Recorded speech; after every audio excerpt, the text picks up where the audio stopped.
ਅੱਗੇ ਜਿਹੜੀ ਹਰਜੋਤ ਸਿੰਘ ਦੀ ਖਬਰ ਉਸ ਦੇ ਵੱਲ ਵੱਧਦੇ ਜਾਈਏ ਤਾਂ ਅਫਗਾਨਿਸਤਾਨ ਦੇ ਵਿੱਚ ਆਏ ਜਿਹੜੇ ਭੁਚਾਲ ਆ ਉਸ ਦੇ ਚੱਲਦਿਆਂ ਮਰਨ ਵਾਲਿਆਂ ਦੀ ਸੰਖਿਆ ਵੱਧ ਕੇ 1400 ਤੱਕ ਪਹੁੰਚ ਚੁੱਕੀ ਹੈਗੀ ਆ।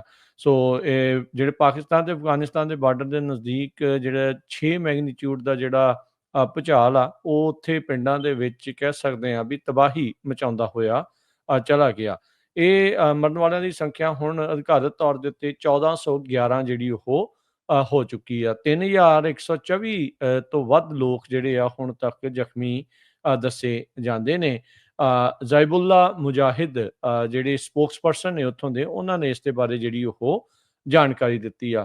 ਕੁਝ ਸਮਾਂ ਪਹਿਲਾਂ ਹੀ ਤਾਲਿਬਾਨ ਦੇ ਹੱਥ ਮੁੜ ਕੇ ਅਫਗਾਨਿਸਤਾਨ ਦੀ ਬਾਗਡੋਰ ਆਈ ਸੀ, ਜਦ ਅਫਗਾਨਿਸਤਾਨ ਦੇ ਵਿੱਚ ਅਲ-ਕਾਇਦਾ ਤੇ ਉਸਾਮਾ ਬਿਨ ਲਾਦਨ ਨੂੰ ਖਤਮ ਕਰਨ ਦੇ ਲਈ ਅਮਰੀਕੀ ਤੇ ਉਸਦੇ ਜਿਹੜੇ ਸਾਥੀ ਮੁਲਕਾਂ ਦੀ ਜਿਹੜੀ ਫੌਜ ਆ ਉਹਨਾਂ ਨੇ ਤਕਰੀਬਨ 20 ਸਾਲ ਉੱਥੇ ਰਹੇ ਸੀਗੇ।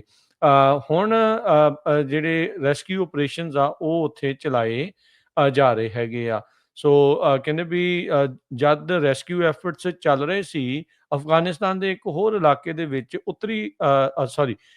ਜਿਹੜੇ ਜੀ ਪੂਰਬੀ ਇਲਾਕੇ ਦੇ ਵਿੱਚ ਈਸਟਰਨ ਅਫਗਾਨਿਸਤਾਨ ਦੇ ਵਿੱਚ ਇੱਕ ਹੋਰ 5.2 ਜਿਹੜਾ ਤੀਬਰਤਾ ਦਾ ਜਿਹੜਾ ਭੁਚਾਲ ਆ ਉਹ ਦਰਜ ਕੀਤਾ ਗਿਆ। ਉੱਥੇ ਦਾ ਜਿਹੜਾ ਸ਼ਹਿਰ ਜਲਾਲਾਬਾਦ ਆ ਉਸ ਤੋਂ 20 ਮੀਲ ਦੂਰ ਦੱਸਿਆ ਜਾਂਦਾ ਹੈ। ਜਿਹੜੀ US ਦੀ ਜਿਓਲੋਜੀਕਲ ਸਰਵੇ ਆ ਉਹਨਾਂ ਨੇ ਇਸ ਬਾਰੇ ਜਾਣਕਾਰੀ ਦਿੱਤੀ ਹੈਗੀ ਆ।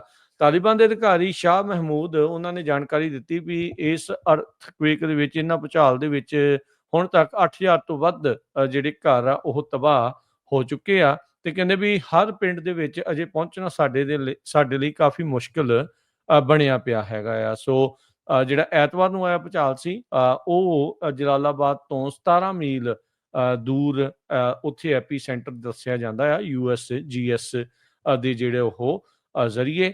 ਅਫਗਾਨਿਸਤਾਨ ਦੇ ਬਾਰੇ ਸਭ ਨੂੰ ਪਤਾ ਹੈ ਵੀ ਕਿਸ ਤਰੀਕੇ ਦਾ ਉਹ ਮੁਲਕ ਕਿੰਨਾ ਕੁ ਵਿਕਸਿਤ ਆ ਤੇ ਕਿੱਦਾਂ ਦੀ ਇਸ ਟਾਈਮ ਉੱਥੇ ਦੀ ਸਰਕਾਰ ਜਿਹੜੀ ਆ ਉਹ ਹੈ। ਸੋ ਉਹ ਜਿਹੜੀ ਸਿਚੁਏਸ਼ਨ ਇਸ ਟਾਈਮ ਬਣੀ ਪਈ ਆ। 2023 ਦੇ ਵਿੱਚ ਵੀ ਅਕਤੂਬਰ ਦੇ ਵਿੱਚ ਇੱਕ ਭੁਚਾਲ ਆਇਆ ਸੀ 6.3 ਦਾ।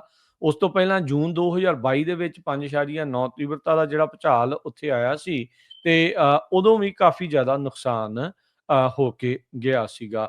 1950 ਤੋਂ ਲੈ ਕੇ ਹੁਣ ਤੱਕ ਅਫਗਾਨਿਸਤਾਨ ਦੇ ਵਿੱਚ 71 ਤੋਂ ਵੱਧ 6 ਜਾਂ ਉਸ ਤੋਂ ਵੱਧ ਜਿਹੜੀ ਆ ਪਾਵਰ ਦੇ ਜਿਹੜੇ ਭੁਚਾਲ ਆ 71 ਜਿਹੜੇ ਆ ਹੁਣ ਤੱਕ ਆ ਚੁੱਕੇ ਹੈਗੇ ਨੇ। ਸੋ ਇਹ ਜਿਹੜੀ ਸਿਚੁਏਸ਼ਨ ਇਸ ਟਾਈਮ ਬਣੀ ਪਈ ਹੈ। WHO ਕਹਿ ਰਿਹਾ ਆ ਵੀ ਬਹੁਤ ਸਾਰੀਆਂ ਜਿਹੜੀਆਂ ਹੈਲਥ ਫੈਸਿਲਿਟੀਜ਼ ਆ ਉੱਥੇ ਉਹ ਉਸਦੇ ਕਰਕੇ ਇਫੈਕਟ ਹੋਈਆਂ ਆ, ਪਰ ਕੁਛ ਜਿਹੜੀਆਂ ਉਹ ਚੱਲ ਰਹੀਆਂ ਨੇ। ਸੋ ਇਹ ਹੁਣ ਦੇਖਦੇ ਹਾਂ ਵੀ ਅੱਗੇ ਇਸ ਦੇ ਵਿੱਚ ਹੋਰ ਇਹ ਆંકੜਾ ਕਿੱਥੇ ਤੱਕ ਜਿਹੜਾ ਹੋ ਜਾਂਦਾ ਆ ਤੇ ਜਾਂ ਇਹਨਾਂ ਦੀ ਮਦਦ ਦੇ ਲਈ ਹੋਰ ਕੌਣ ਜਿਹੜਾ ਉਹ ਅੱਗੇ ਆਵੇਗਾ।